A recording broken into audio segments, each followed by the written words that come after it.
사진 출처, 부부와 신생아가 함께 있는 이미지 챗 GPT 생성, 통계청이 26일 발표한 연 출생, 사망 통계 잠정 결과에 따르면 올해 우리나라 합계 출산율은 0.75명으로 전년 대비 0.03명 증가한 것으로 나타났다.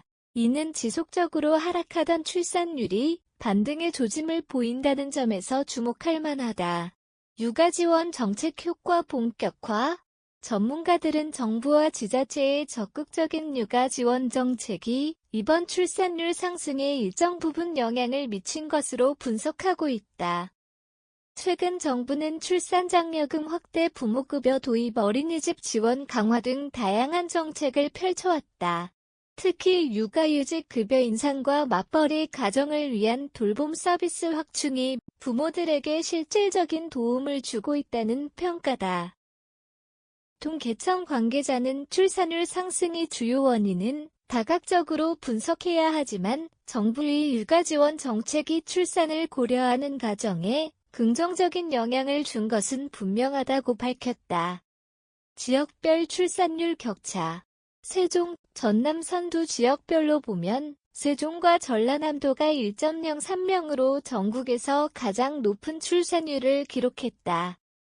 이어 경상북도 0.9명, 강원도 0.89명 등이 상대적으로 높은 출산율을 보였다. 세종시는 젊은 인구 비율이 높고 신혼부부를 위한 주거 지원이 활발한 점이 영향을 미쳤다는 분석이다.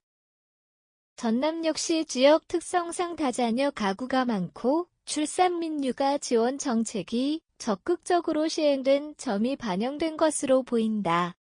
반면 수도권을 포함한 대도시 지역은 여전히 낮은 출산율을 기록했다. 높은 주거비와 양육 부담이 주요 원인으로 지적되며 이에 대한 근본적인 해결책 마련이 필요하다는 의견이 제기된다.